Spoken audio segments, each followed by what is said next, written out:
In the heart of a neighborhood where the walls were high and the windows opaque, Manuel grew up among luxuries and impeccable routines. He had 9 years, one room of the apartment size, toys I never used, and parties I didn't understand completely. Although always he was surrounded by smiling adults and uniformed employees, his childhood was passing in a strange silence. Adriana, her mother, was loving but absent, caught between fertility treatments failed and memories that I couldn't get. Be quiet. Alfonso, his father, was an elegant shadow who traveled constantly, too busy building an empire to repair us cracks in your family. Despite everything, Manuel was a docile, curious and deeply lonely child, although he did not know put it on name that one sensation.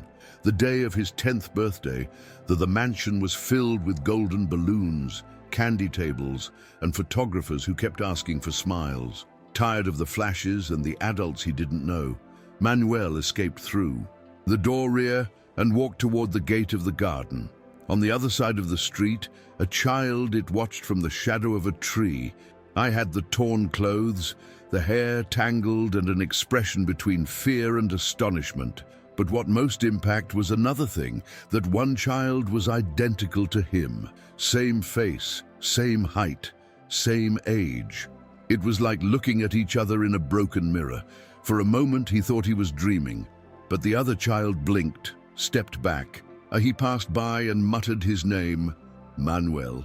Manuel's heart gave a overturned. He didn't know why, but something inside him shouted that the meeting was not a coincidence. Manuel did not hesitate. He crossed the street without thinking, as if a force invisible it would push. The other child, seeing him approach, tried run away, but tripped with a stone and fell to the ground. Manuel bent down quickly to help him and noticed, so the wounds on his knees, his fingers covered in dirt, shoes without laces. "Are you okay?" he asked with a trembling voice. The child nodded, though his eyes, they remained alert, as if accustomed to it hurt by getting close. "My name is Pablo," he finally said, with the raspy voice of someone who doesn't speak with frequency. Manuel stayed looking at it, processing it, that name, that face, that tone. "Why do you look so much like me?" he blurted out without filter. Pablo went down the look. "I don't know. All my life I've wondered if I had a brother." Moved by an impulse impossible to explain, Manuel took Pablo by the hand and he took toward the mansion. "Come with me," he said. "I want you to meet my mum." Pablo hesitated, but something in the look of the other child gave trust. They passed through the gate again garden. They crossed a path of trimmed flowers and stopped in the threshold of the main door. Inside, the music continued ringing and the adults followed drinking champagne. Nobody noticed that Manuel brought with him a child unknown, barefoot and covered in dust. He walked right up to the main hall, where his mother was talking with a group of women wearing huge hats. He took her by the hand. She turned gently and said, in a voice as innocent as it was sharp, "Mom, she looks just like me." Adriana turned the head with a distracted smile. But when he saw Paul, the cup fell to his chest, slipped from his hands. The broken glass against the marble was not what. He called the attention of everyone, but the stifled scream that came out from Adriana's chest, her face, usually firm and made up perfection, it broke down in seconds. He fell to his knees in front of Pablo and looked at him as if he had seen a ghost. "It can't be," he murmured. With trembling hands, he stroked his dirty face, turned away hair from his forehead, and searched for something with desperation. Then it saw a dark mole, barely visible, on the side of the abdomen. The same one that Manuel had. Adriana took hands to his face and began to cry with a crying that was not from fear, not of joy, but of recognition. "Always it I knew. Always I felt like something was missing," he repeated over and over again. While the guests, they looked without grasp. If this part moved you, subscribe to the channel. There are many stories like this that deserve to be heard. Alfonso arrived minutes later, alerted by the scandal. His expression changed instantly upon seeing Paul, and first thing he said it was, "What does that child here?" Her tone wasn't one of surprise, but of panic. Adriana stood up. Slowly, it looked with red eyes from crying and asked, "Where is my other son, Alfonso? Where is he? Child that you said he was never born." The living room was left in silence. The musicians came down the instruments. The waiters, they left the trays aside. Alfonso tried to laugh, to feign indignation, but his voice trembled. "You're confused, Adriana. We only had one. You know that." But she didn't move. The look. He pointed at Paul and said with disarming certainty, "He's here. He was lost, but he's back. And you knew it existed. This truth touched you. Then help us continue telling stories, royals. Subscribe now, same." The tension in the room could be cut with a knife. Alfonso tried to approach Adriana, but he stepped back, protecting the children with her body. "Do not give her past." "More," he warned with an unknown firmness in she. Manuel, who until then had remained silent, he came forward a little and looked at his father with a mixture of disappointment and courage. "Why did you lie, Dad? Why you said you didn't have a brother?" Alfonso opened mouth, but before she could invent anything, Mercedes, the supposed Alfonso's sister, who had lived in the house for years, burst in from the kitchen. Your face was pale, the bulging eyes, and his words, they left run over. "Enough, I can't take it anymore. They deserve to know the truth." Silence fell even denser. Adriana turned around towards Mercedes with her heart in a fist. "What are you saying?" Mercedes swallowed, her hands shaking. "I'm not his sister, Adriana. I never was. I am her lover. For more than 10 years. A murmur toured the room like an electric current. Alfonso tried to shut her up, but he set aside with a push. "I was part of everything. I was in the hospital the day from childbirth. They were twins, 2 children healthy, but he arranged everything so that you would only get one. The other was sold to a wealthy family as part of a dirty deal with people who traffic babies. That family he left shortly after me and the child term in the street." Mercedes's voice broke. "It was Pablo, and I knew everything from the principal." Adriana felt like the world was crumbling beneath her feet. Everything she had intuited for years, everything that they said they were imaginations of an obsessed mother, took shape with a crudeness unbearable. His eyes, now empty of tears, they settled at Alfonso with a mixture of repulsion and fury. "How could you?" she whispered. He didn't respond. Her lips, they trembled, but none excuse achieved to leave. Manuel, who listened to everything without blink, felt his heart sank. He looked at Paul, who was still in his same place, motionless, as if unable, believe that finally someone was speaking for him.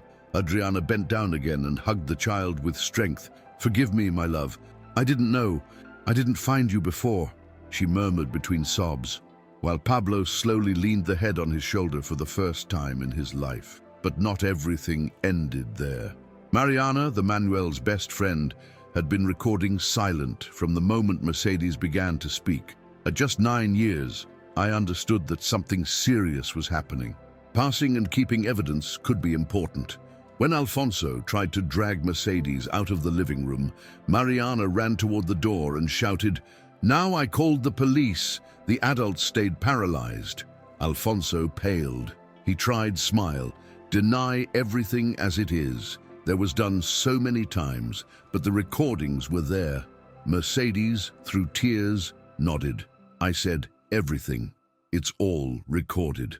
A matter of minutes, 2 patrol cars arrived at the entrance of the mansion. The scandal was inevitable.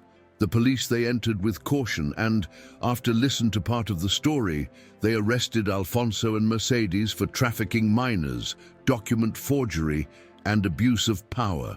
Alfonso shouted that he was innocent, but no one you believed already.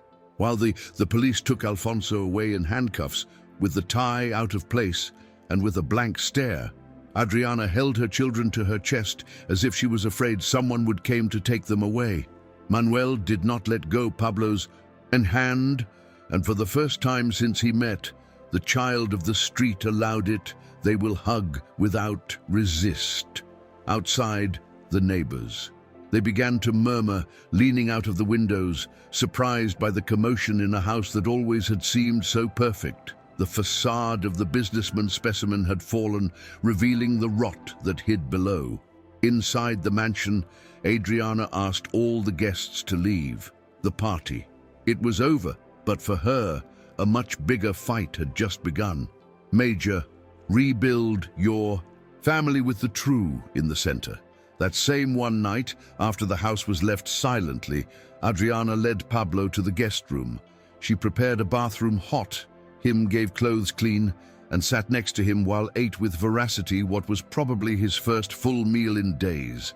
They observed silently, holding back the tears, seeing in every gesture of Pablo echoes of the son who snatched. Always, I felt like I wasn't complete, she said in a low voice. Now I know why. Paul raised the view, surprised that someone cared about him. Are you going to let me stay? He asked with a mixture of fear and hope. Adriana caressed his hair gently. You're not just staying. This is your home. This is your family. And I am your mother. Words floated in the air like an eternal hug. For the first time, Pablo smiled. Up to date next. Very early, Adriana did what so many times had thought and never dared. She went to the hospital where she had given birth a decade ago. She asked access to the records, he demanded talk with the director, and filed a formal complaint for altering documents. Although many papers had mysteriously disappeared, even there were traces left. A duplicate shift, a nurse who vaguely remembered that night, had come spoken of as an additional baby. The research took force quickly, thanks to the media scandal that broke out with the Alfonso's arrest. The news of a businessman involved in a newborn trafficking network-born filled front pages and newscasts. What seemed like a story impossible became a symbol of struggle for many mothers who also, they suspected that their children had been taken away. Meanwhile, at home, Pablo was beginning to discover a whole new world. I was sleeping in a bed for the first time. I ate 3 times a day without searching among the trash, and what, more importantly, he no longer had to defend himself against anyone. At first, he cost relax. I didn't understand why nobody knew, he shouted. Why didn't he have to hide food or sleep, hugging a backpack for fear of it being stolen? They will steal. Manuel, with the naturalness of a child, he never met the evil. Him taught how to use the TV controls, accompanied him to school, and introduced himself as my brother, the true. Although some companions they raised the eyebrow, Mariana was in charge of silencing them with a glance. In a short time, Paul had not only stopped being estranged, had become an essential part of that new life. Despite the radical change in his environment, Pablo still had nightmares. He would wake up screaming, thinking that someone would throw back to the street or that everything was a dream that would disappear when opening the eyes. Adriana, upon hearing it cry, he would get up every time and hugged him until he fell asleep again. Nobody is going to make you damage here, he repeated like a mantra.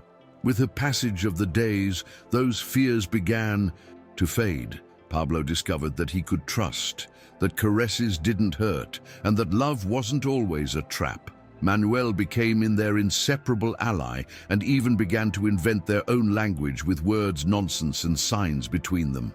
They seemed to have born to be together, as if life had just happened arrested for a time before reuniting them again. But the story was not over. During a visit by the attendees' social, it was confirmed that Pablo did not have no official document. It did not exist in no civil registry. It was legally a ghost. Adriana got to work immediately. She hired lawyers, presented DNA tests, and together with Manuel testified before a judge who wanted to recognize it as yours legitimate son. The process. It was hard, slow, and full of bureaucratic obstacles, but not for a second did he think in surrender. At every hearing, Paul sat down in a suit and tie, holding Adriana's hand, as if he was afraid that someone would separate it again. When it finally arrived, the court ruling, the entire courtroom, he applauded. Pablo is recognized as the biological son of Adriana Munoz, he dictated. He'd judge, and the child released a sigh that carried years saved. He was no one anymore. Now he was someone. With the final sentence, Adriana organized a small ceremony at home. It wasn't a lavish party like the previous ones, but something intimate, full of meaning. He gardened under a tree that Manuel and Pablo had baptized as the Tree of Secrets. They placed 2 identical chairs and a table with photos of both children. Adriana told them, handed over an album with images from the last few days, breakfast together, football matches, hugs spontaneous. "Here begin his true history," he said with a smile that mixed pride and pain. Pablo moved, hug strong. It wasn't yet used to being the center of something so beautiful, but accepted with silent gratitude. Manuel looked, and without say word, him handed over his most precious toy, a fire truck old. "Now it's yours. We are brothers. Everything is shared." The news continued to circulate for weeks. The confession Mercedes's recorded video helped uncover other child trafficking networks, and Alfonso was formally charged with multiple counts. Crimes, facing a possible sentence of more than 20 years. Meanwhile, Mercedes asked sorry publicly and collaborated with the justice. She was sentenced, but received a reduced sentence due to her cooperation. Adriana, for her part, refused all interviews and public appearances. Her only interest was to take care of her children and protect her privacy. Only accepted talk with a group of mothers who were going through similar situations, to whom offered his testimony as support. Unexpectedly, his history became in a symbol of resistance and of strength of the maternal intuition. Many they began to review their own births, to look for answers where before there were only resignation. The echo of his struggle became hope for others. In the school, Pablo went from being the child new and mysterious to a dear companion. At first, many did not know as treat it. Some they looked with curiosity, others with distance. But his noble way of being, his respect for everyone, and above all, his tenderness for Manuel, melted the barriers. Mariana it adopted as part of the group without asking him permission, and it defended as if it were his brother also. One day, during a presentation in class about my family, Pablo stood in front of the classroom with a drawing pencil drawing. 2 children, identical, holding hands, a long-haired woman behind them, and, in the corner, a man in a hat driving a car. "This is my family," he said. "No matter how much time we were apart, now we're together, and that's what counts." Many children, they applauded. Some teachers cried. In silence, that man of the drawing, with hat and at the wheel, was Edmundo, the driver of the family. Since before the Manuel's birth, a silent man with a deep voice and slow steps, who had witnessed everything without say a word. But after the revealed truth, her role changed. Adriana, recognizing his unconditional loyalty, began to include it in the decisions of the house. It was Edmund who, years ago, had suspected of childbirth but stayed away for fear of losing her employment. However, it was he who helped Mariana contact the police that day and who took Pablo to the hospital for the first medical checkup. Little by little, it became an emotional pillar for the children. Paul, in particular, developed with a deep connection. "It's like a grandpa," he said, and Edmund, for the first time in a long time, he really smiled. The bond between Pablo and Edmundo grew with the time.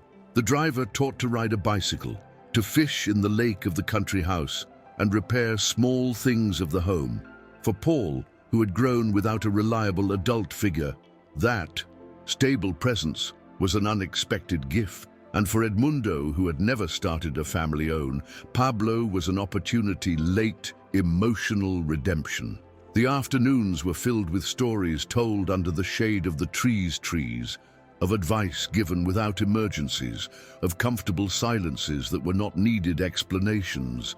Even Manuel, who at first seemed somewhat jealous, understood that this darling, don't you took nothing away, but added, "You have a dad now," he said Pablo one afternoon. We we have Edmund. And so they formed a family with what they had, not with what was missing. Adriana too changed. He stopped pretending a perfect life and started living a real life. He became more involved in the school, resumed his career as a child psychologist that she had abandoned after the birth of Manuel, and he became as a volunteer for an organization that supported children in homeless situation. His history moved and opened doors, used their experience to pressure the government and demand stricter controls in multiple births. He visited hospitals, gave talks, and was even invited to Congress to tell her story. But what she enjoyed most was coming home, the shoes and sitting in a floor with his children. He had learned that true love does not need scenarios, no speeches, just presence.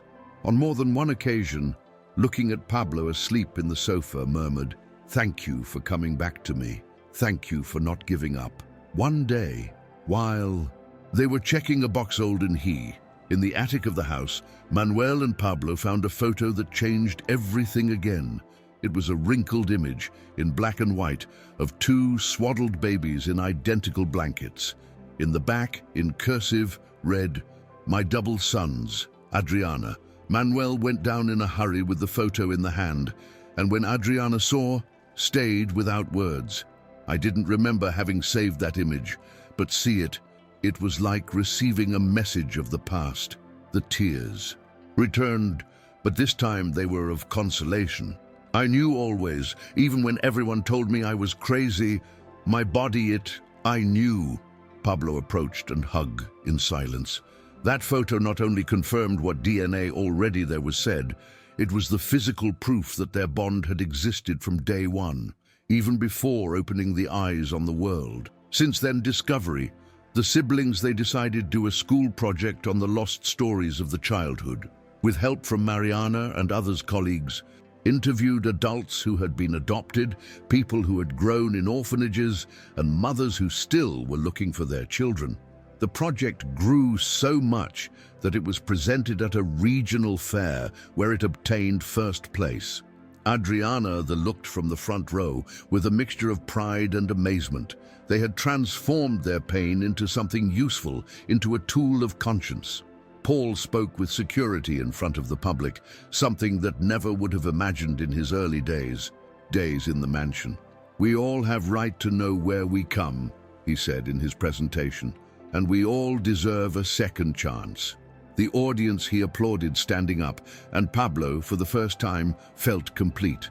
If you felt something in this part, don't leave without subscribe. It's the only way we can keep creating content like this. The history of the separated twins was no longer just a court case or a family drama, but a story of hope that crossed borders. An international newspaper published an article titled "The Boy Who Returned from Oblivion," and with that, letters, mail, and messages began to arrive from everywhere of the world. Many people felt identified. Some shared their own stories of abandonment. Others simply they were grateful that someone would speak about the subject with such honesty. Pablo didn't understand completely the magnitude of what was passing, but every time I opened a letter and read a "thank you," something settled inside him. It was no longer just the child of the street, nor he lost son. He was someone who inspired, and that you gave strength to keep walking with head held high. Meanwhile, in the jail, Alfonso faced his reality. Alone, without the privileges of before, began to write letters to Adriana and her children. First were full of justifications, excuses, attempts to victimize themselves. But when they don't receive answer, something began to change in his tone. The seventh letter was different. He recognized his fault.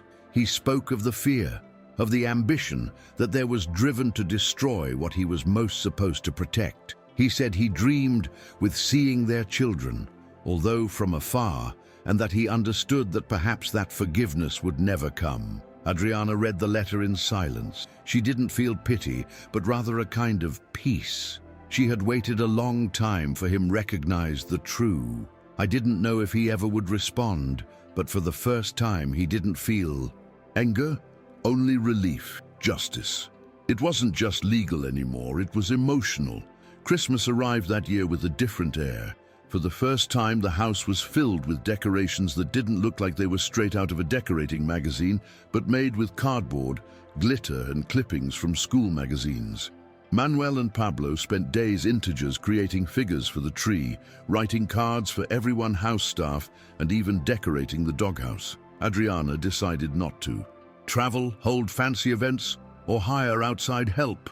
She cooked with their children, they baked cookies and sang out of tune but happy Christmas carols. Pablo couldn't believe that he was living that. Every little gesture, from hanging a star to receiving a hug without ask for it, it was a daily miracle. For him, who had slept in the outdoor many times, that Christmas Eve, it was like entering a warm dream that I never wanted to end. During dinner, Edmund proposed a toast. He stood up with his glass of apple juice, because he didn't drink alcohol, and said with a trembling voice, "Today we toast to second chances, to the children who return, for the truths that come to light, and for the families that don't give up." Everyone applauded, and Adriana stood up to hug him. Pablo looked with a tenderness that rarely had shown, as if in that moment I understood that love can come in unexpected ways. "Thank you for not letting go of us." He whispered. Edmund smiled, with the eyes shining, and he replied, "You gave me back something I didn't know I had lost." That night, under a darling full of stars, nobody thought in what was missing, only in which, against all odds, they had managed to recover. Past New Year, Pablo began receiving therapy with a psychologist who worked in the same organization where Adriana collaborated. At first, he was reticent, as if he feared that we're going to judge or tell him it was all his fault. But little by little, it was opening up, telling fragments of his life in the street, the nights cold, insults from strangers, the hunger. The therapist, with patience, you taught to put it on, name their emotions, to understand that their value did not depend on their past.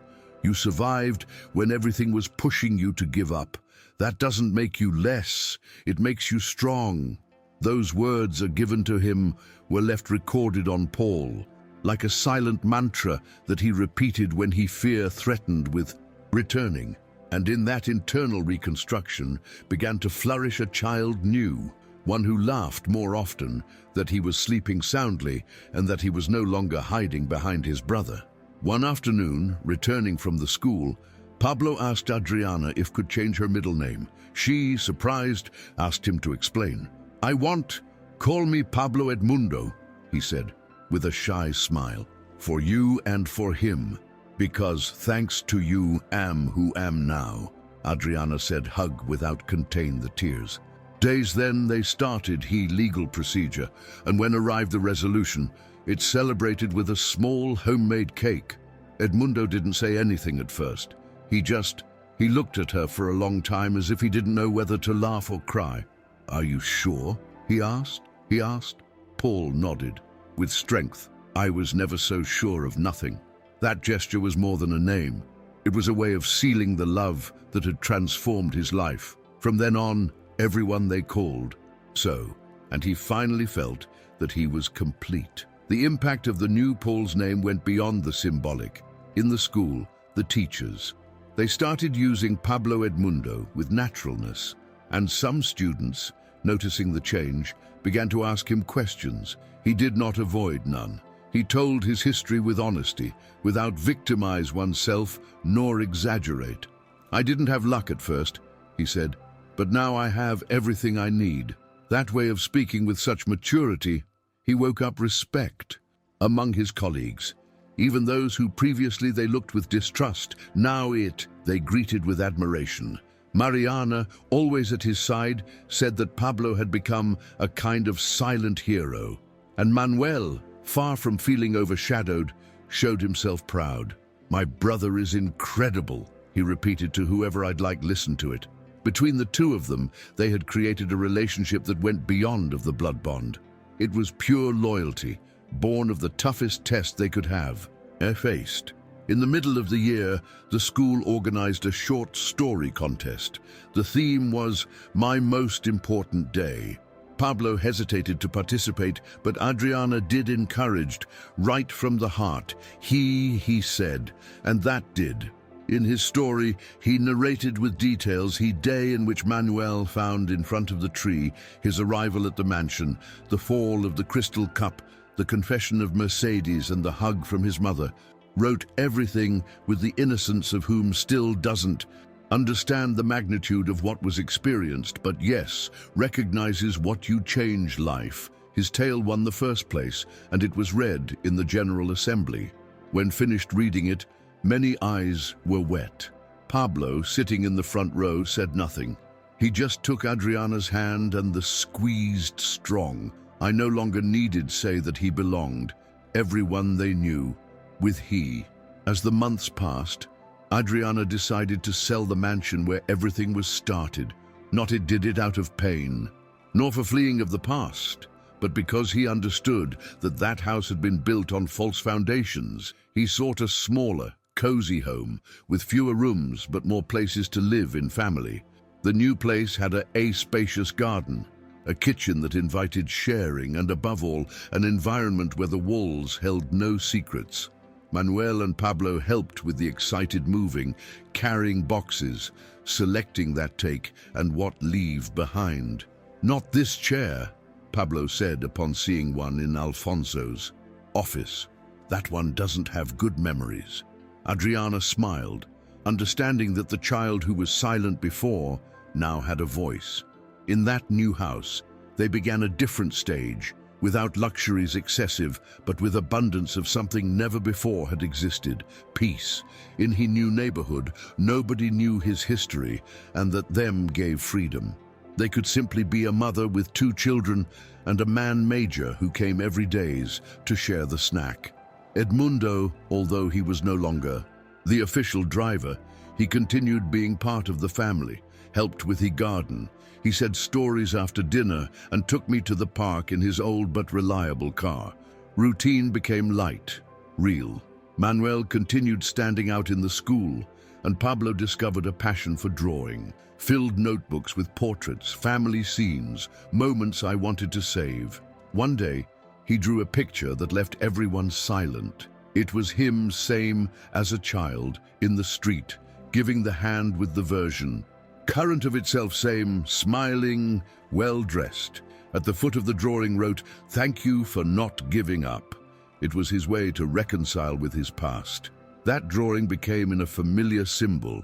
Adriana framed it and hung up in the living room, just above the sofa where they used to read together every night. Everyone who does it they saw.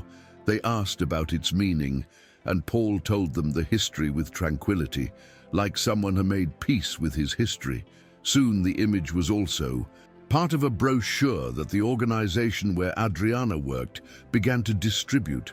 They used in awareness campaigns on child abandonment and importance of emotional bonds. Pablo, without wanting it, it became in a face visible of a cause that he same represented with dignity. When they asked if he didn't, was uncomfortable expose himself, he replied, "I'm not ashamed having lived in the street. I would give shame on doing nothing now that I have a voice." With those words, many adults understood that they were in front of someone special. One Saturday afternoon, they received an unexpected invitation. A university close organized an event about resilience stories, and they invited Pablo as a keynote speaker. At first, they thought it was an error. "Me, but I have 11 years, he exclaimed surprised. But the organization, he insisted. They wanted him to speak from experience, to tell how a life can be rebuilt from abandonment. Adriana hesitated, but Pablo agreed without hesitation.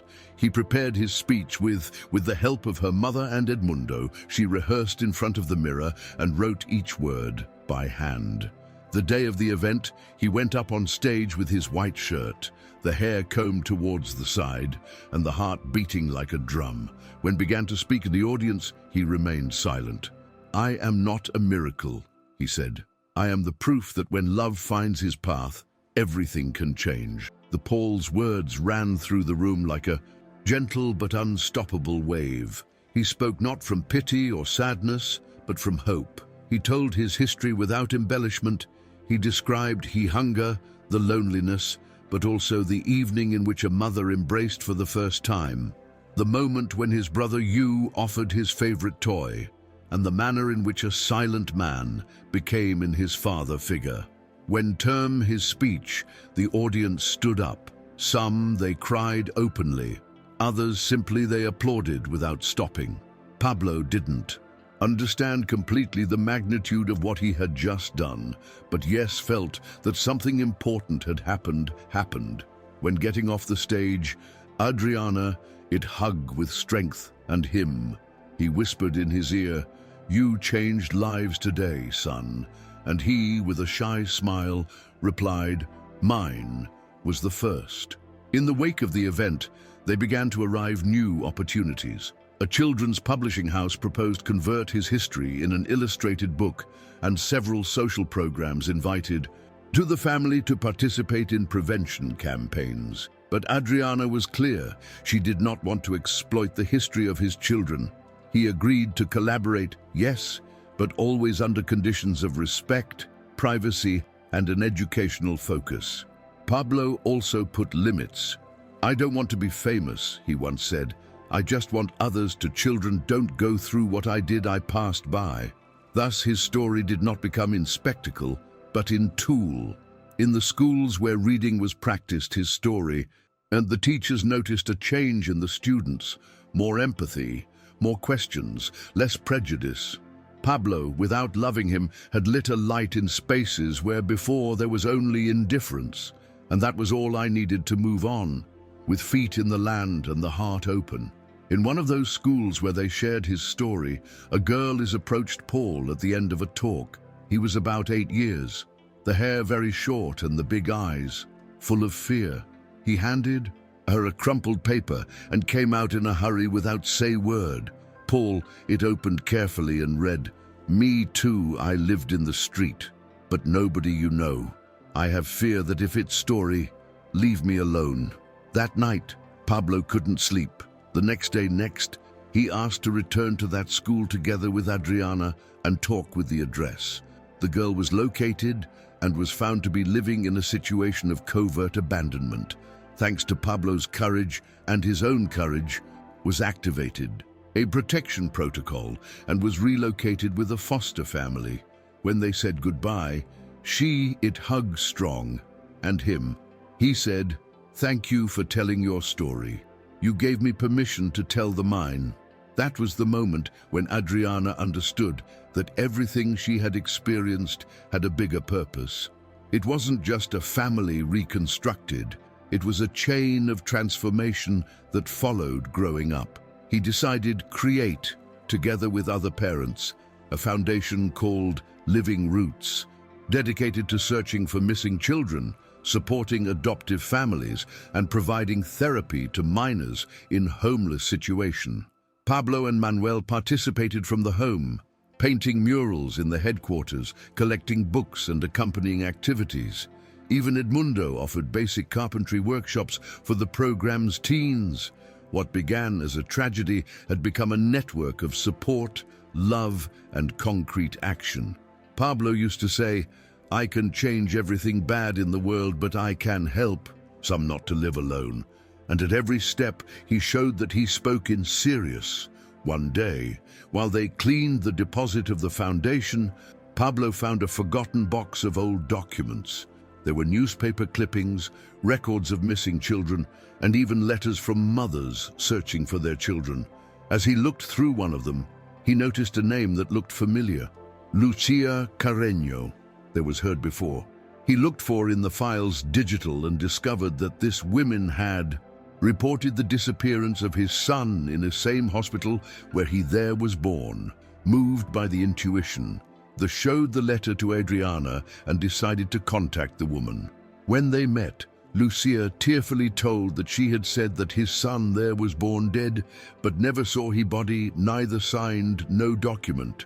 Pablo the Asadi listened with his heart racing. I knew something big was about to be revealed. They decided to start the procedures for a DNA test with the adopted young man who was looking for similar answers. The result was shocking. That young man named Nicholas was the son of Lucia. For years had lived in a family that cared, but without ever knowing his royal origin. The reunion was as intense as his with Adriana. Pablo witnessed the embrace between mother and son and could not help but cry. He felt part of that history. Also, as if each life rescued healed the body a little more. Since then, he became involved actively in the search for lost links. He used his networks, his contacts, and even his own story to help more families reunite. Face, once forgotten among the garbage, was now a symbol of emotional justice. And although still had wounds, he understood that his deepest scar, the of abandonment, it no longer hurt like before. Now it was just another mark on his history, a history that saved others. The years passed, but the Pablo's essence remained intact. At the 14, he began giving talks in community centers, counting their history from a more mature perspective. I was no longer just talking of the reunion with his mother, but about what it meant to build an identity when you have been denied the right to know who you are. Abandonment not only takes away your home, he said, it also takes away your mirror where you recognize yourself. His way of speaking, slow and firm, connected with young and old alike. Many it were looking for after the talks to tell him his own stories. I listened with respect and without judge. I understood that sometimes only someone who has walked through that pain can hold the look of the other without discomfort. And that held looks, stories, lives that sought an anchor point. Manuel, for his part, became a passionate of documentary film. To the 15 years, it began recording scenes from everyday life in the foundation, interviews with children rescued and testimonies of mothers reunited with their children. With a time, that material was transformed in a short film called Volver a Casa, Return Home, which was awarded in a youth festival. Pablo appeared in many of the scenes, not as the protagonist, but as an invisible thread that united the stories.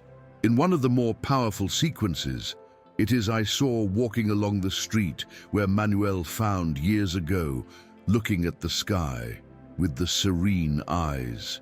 At the end of the projection, the audience, he remained silent for a few seconds before exploding in applause. It was so when Manuel told him, whispered in my ear, "You weren't just my long-lost brother. You were the reason why I discovered who I want to be."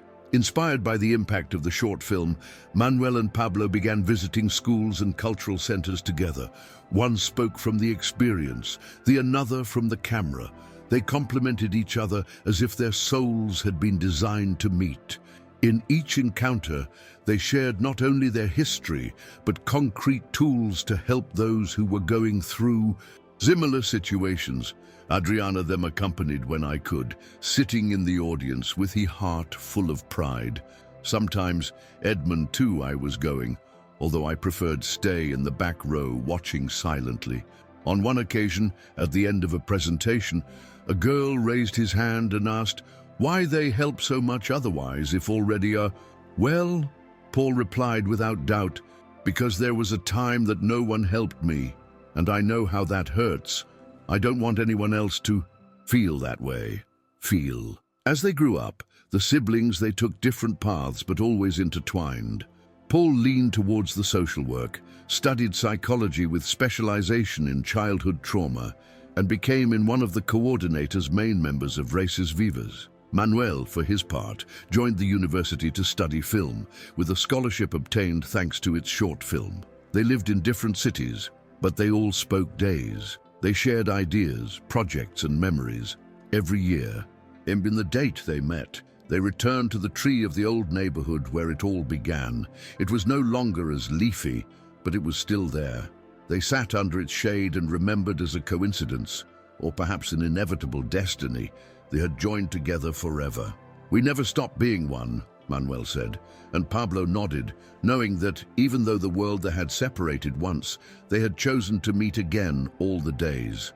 To the 18 years ago, Pablo was invited to give a lecture at an international summit on human rights childhood. He was the youngest speaker of the event, and his speech closed the day. They underestimated it at first, thinking it would just be another emotional story. But when he began to speak, silence fell over the room. He spoke of the invisible marks left by the abandonment of the empty legal provisions that allow children disappear without leave a trace, and how an indifferent society perpetuates the tragedy. I didn't look for it to move. He sought to shake. "It is not charity what we need," he said, "is justice. We don't want pity, we want rights." His voice echoed with a force that made several attendees to stand up before it was over. It was a key moment. It stopped being just a survivor. He became in a reference. At that event, Pablo was contacted by international organizations, NGOs, and universities.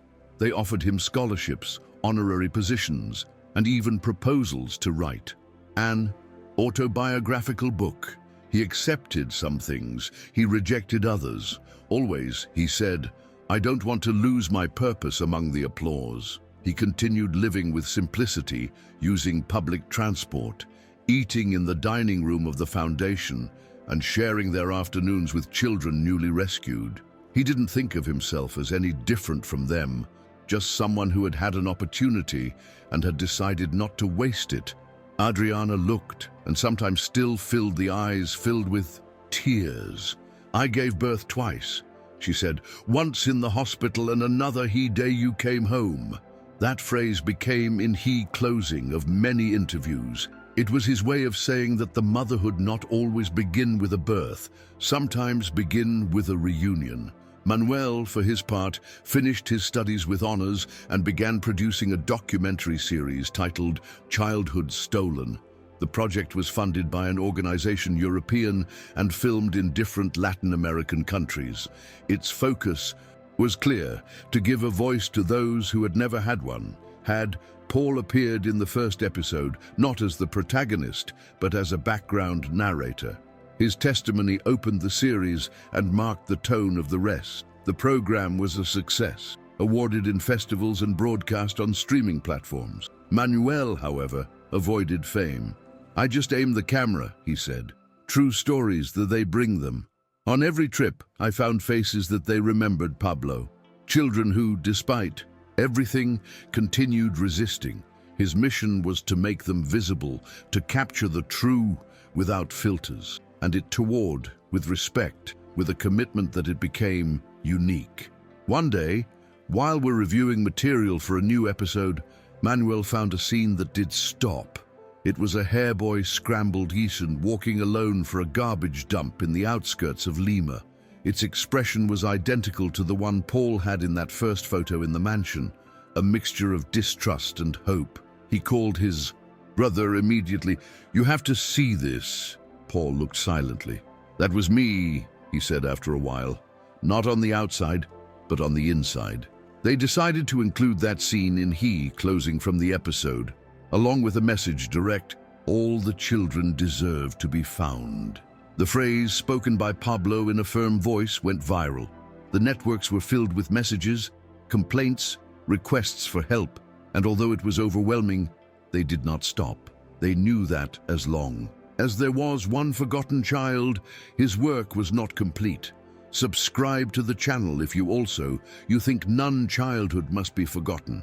With he passed of the time, the foundation Raíces Vivas grew beyond what Adriana, Pablo, or Manuel had imagined. It was no longer just a shelter, neither a psychological support center.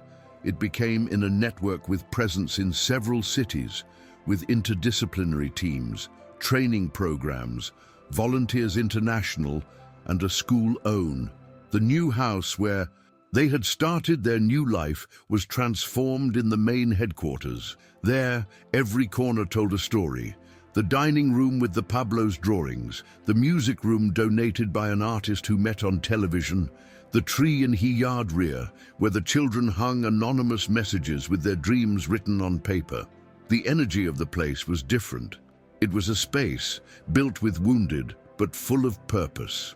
One day, in an interview with an international magazine, they asked Paul if he still He felt resentment for what he had experienced. He remained silent for a few seconds and replied, "Resentment is a house without windows. I prefer live with the door open."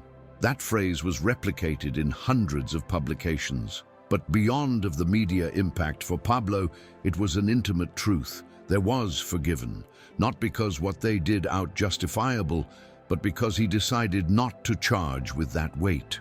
Alfonso continued fulfilling their sentence, and although they never asked a meeting Paul knew that in some way his transformation also it reached, sometimes thought in he, not like him monster of his past, but as the man who I had lost everything by choosing he wrong path. And that thought, instead of hatred, brought him compassion, because he understood that in the end, the love he received it had saved not only him, but many more.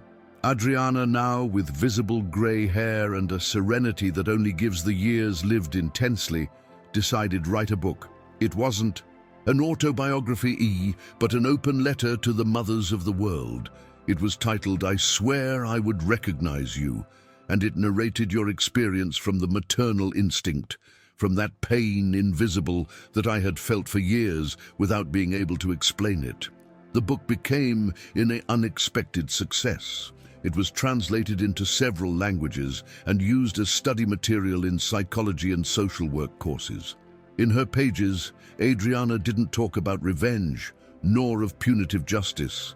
He spoke of courage, of intuition, of not giving up when everything seems to indicate that you are wrong. "I wasn't crazy," she wrote. "I was connected to my son, even when they told me there was only one." It was her way of closing a cycle and also of opening paths for others. To the 20 years later, Pablo returned to the place where it all began, the street in front of the ancient mansion, accompanied by Manuel, Adriana, and Edmundo. It was no longer a child barefoot, but a young with head held high, clear eyes and a firm soul. They crossed the rusty grate of the garden and looked the house, now abandoned and overgrown with weeds. They didn't want to go in. They just walked to the tree where Manuel had seen for the first time. There, without speeches or cameras, planted other tree, small, young, with roots new. Edmundo placed a metal plaque next to it that read, "Here it all began. Here we were reborn." They hugged in silence. They didn't need words. They knew that life would have been given a second chance, and they had taken advantage of. Pablo, looking at the leaves, new move with he wind, he thought, "I was never invisible. I was just waiting to be seen." That new tree, with its leaves still tender, became with a time and a symbol for all community. Every year, on April 17th, the date Pablo and Manuel were reunited, a celebration was held over their Day of the Roots. Families whole visited the place. They left messages written on colored ribbons that hung from the branches and shared stories of overcoming. Some, they carried flowers, others photographs of lost or reunited loved ones. It was not a ceremony solemn, but a celebration of life. Adriana prepared bread home, Edmundo told anecdotes, and Paul offered some words that always ended the same way. "We are all roots looking for land, and when we find it, we flourish." Those words, simple but profound, were repeated year after year, like an echo of everything they had lived through. In one of those celebrations, a young woman approached Pablo with a baby in arms. He had the eyes full of tears and a trembling voice. "Thank you for existing," he said. He said, "Your story gave me strength not to abandon my son when everyone told me that gave in adoption." Pablo the hug without say nothing. I understood that not always it took talking to heal. Sometimes just being present was enough. That day, more than ever, he understood that his history was not only his, it had been sown in other people's hearts, and there also was bearing fruit. When I returned home that night, sat down in his desk, and wrote in his personal notebook, "I was a forgotten child. Now I am a man who remembers, and while I remember, no child will be completely alone." He closed a notebook and smiled. The cycle continued, but this time it was him who it guided. With the years, the Pablo's story has been adapted in various forms. A school play, an award-winning documentary, even an episode in a textbook. But none version, however carefully crafted, managed to fully capture the intensity of what was experienced. Only those they knew. They knew that behind his calm there was deep scars, and that every smile was also a small victory against a past that I had not chosen. In interviews, he repeated it same. My story is not extraordinary. Extraordinary was finding people who decided not to let me go. And that phrase, more than a slogan, it became a philosophy. In Living Roots, each volunteer I learned from day one to be present, to sustain, to not give up. Because in that, Paul believed with all his being. One day, while I was walking along the main corridor of the foundation, Pablo stopped in front of a mural that the children had painted weeks ago. He had drawings of houses, trees, suns and hearts, but one in particular called the attention. It was a child with his back turned, sitting in front of a wall, with a door ajar in front of him. On the door, someone had written, "Here begin it possible." Pablo stared in silence for a long time. He felt a knot in the throat. That one image summed it all up. The fear, the hope, the past uncertain towards something better. He took a picture and saved in your cell phone as wallpaper. Every time he saw, he remembered himself same as, no matter how. Many stories will help transform. His would continue to evolve as well, because healing was not a destination, it was a path. And it was walking step by step with firmness. Pablo fulfilled 25 years at a celebration simple, surrounded by those who really mattered. His mother, his brother, Edmundo, Mariana, who was now a psychologist and also worked in the foundation, and a group of young people who had acquaintance in their most difficult moments. There were no speeches or ostentatious gifts, just long hugs, shared laughter and a cake made by Adriana with the phrase, "Thank you for staying," written in blue icing.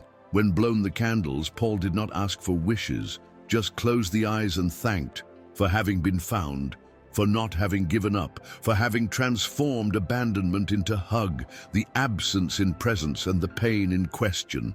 He was aware that life had given a wound that was difficult to heal, but also I knew that wound had been turned bridge, and over that bridge, others were crossing towards a more dignified future. Later that night, while they washed the dishes between laughter and songs ancient, Manuel Ler asked in a low voice, "If you could go back and change everything, would you do it? Would you do it?" Pablo thought a moment.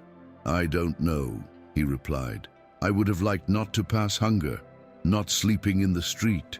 But yes, that was what I had to live to find this life. Then I wouldn't change anything." That was one of the more powerful silences between them. Not out of discomfort, but out of depth. They knew they were closing a cycle, that they were no longer the children of the beginning. Now they were men. And although their ways that took them to different places, there was something that would never change.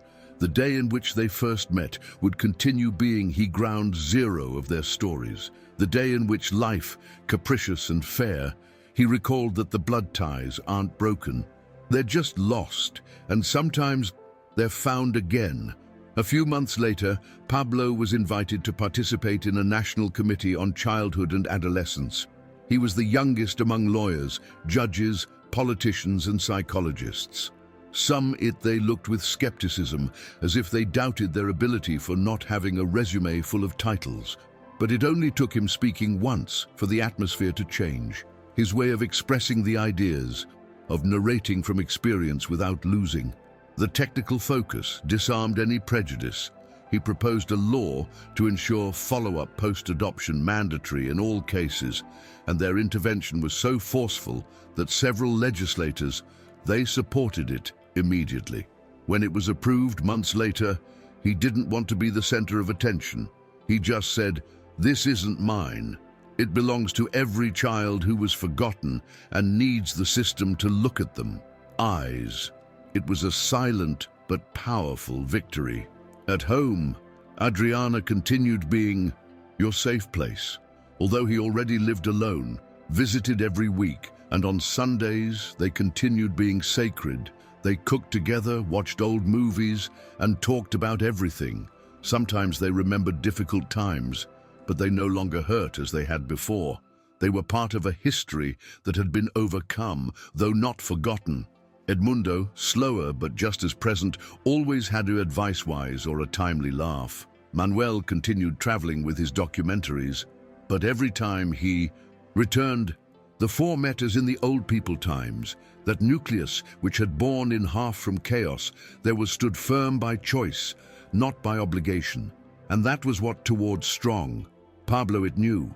That's why, every time he felt tired or doubted his decisions, he returned to that dining room full of beloved voices, because there, more than in none another place, I understood who he was and where he was coming.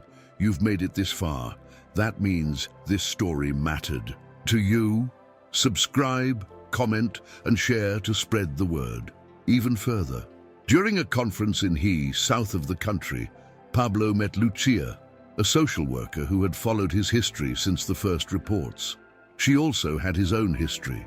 She had been abandoned as a baby and raised by a woman greater than the found at a train station. His connection was immediate, not from the wound, but from the comprehension mutual. They began to talk, to collaborate in projects, and with time to share life. It was not an explosive romance, but a delicate construction, day after day. When Paul told everything about his childhood, Lucia did not look with pity, but with admiration. You don't need rescuing, he said. He said, it's you who has saved many. Those words, it left a deep mark. For the first time, he felt loved not for what he had overcome, but for who he was, that present. 1 year later, they got married in an intimate ceremony, under the same tree, where Manuel and Pablo met. They were just the closest ones, Adriana, Edmundo, Manuel, Mariana, and some children of the foundation.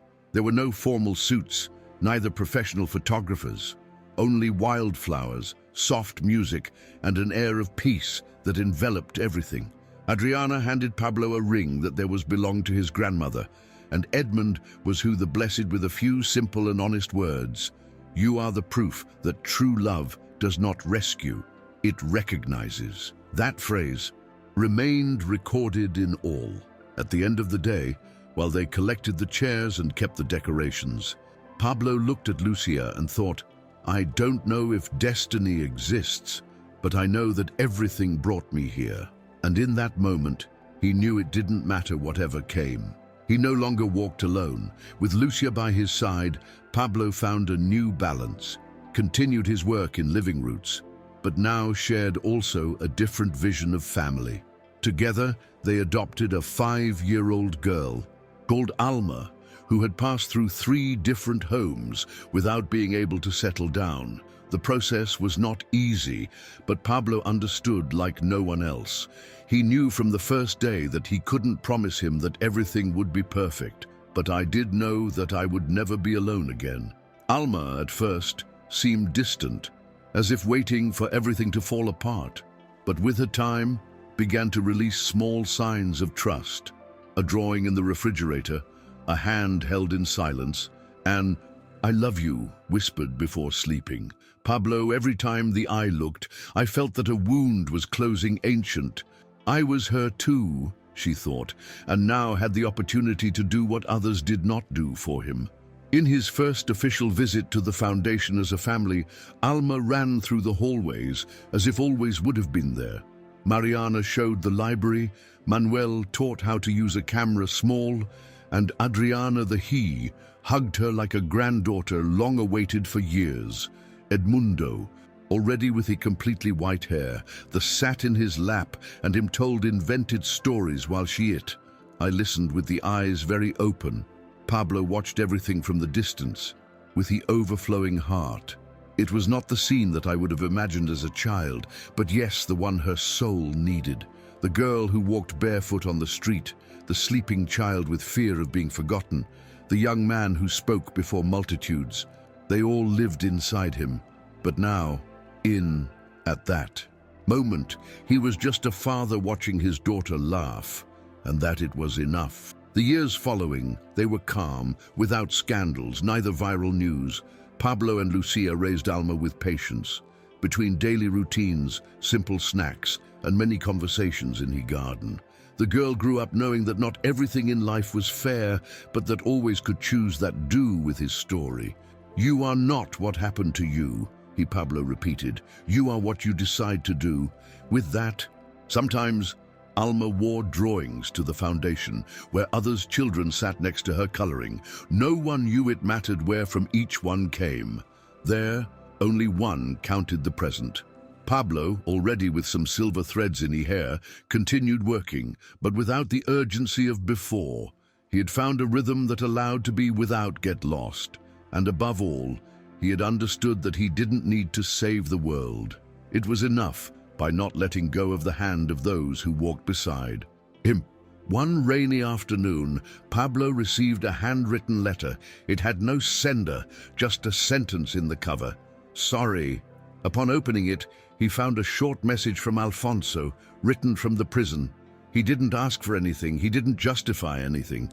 He only said that seeing in television an interview with Alma, there was understood at last the damage he had caused. He said he didn't expect to be forgiven, but he wanted Paul to know that his existence had changed lives, including his. Paul read the letter in silence, and the saved in a wooden box along with other important things.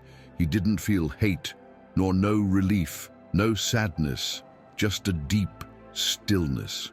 I had waited years for a sign like this, not out of necessity, but out of closure. And at that moment, he knew that although the history there was started with an abandonment, its end was approaching writing with another ink, of the reunion, the compassion and memory. The last Sunday of that year, all the family gathered under the tree they had planted years ago. Alma, already with 10 years, hung up a message written on a red ribbon. "Thank you for not leaving me alone." Manuel took a photo of the moment, and Edmundo, with his voice, was somewhat tired but firm, suggesting a toast with homemade lemonade. "For what we found, for what we forgave, and for what is yet to bloom." Adriana, hugging her 2 children, smiled without say word. It was unnecessary. Everything was there. The pain, the truth, love, the chosen and recovered family. Pablo looked at everyone, breathed deep, and thought in that day, so many years ago, when a child covered in earth was seen for the first time. That child no longer existed, but his history lived in every gesture, in every hug, in every life touched. And so, without promises grandiloquent, neither story endings, Pablo closed his circle. It had been a lost child, a brother reunited, a recovered son, a young man who transformed his wound-in path. Now he was a father, a husband, a guide, but above all, he was a witness to something that not everyone understands. Love does not erase his past, but yes, it redefines. It is not always about forgetting, but about looking back with the certainty that one survived, and that one can do more. Because as long as there is a gaze capable of recognizing the other, like that time in front of the tree, there will be a chance to start over. And Paul, with each step, continued reminding the world that no one, absolutely no one, is born to be invisible. If this story touched your heart, subscribe to the channel now. It's the only way we can continue to make sure these voices never fade away.